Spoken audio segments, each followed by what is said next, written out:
Hey, here's a quick tip on checking exhaust leaks. The first step is to start the car.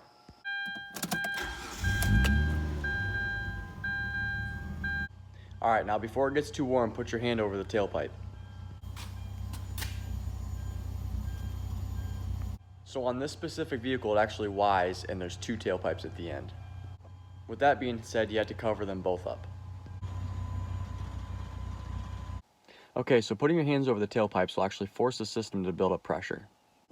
With that being said, it'll actually build up pressure and blow your hand off the tailpipes. If it doesn't do that, then you must have a leak in your exhaust system somewhere. Be sure to follow me for more tips and tricks.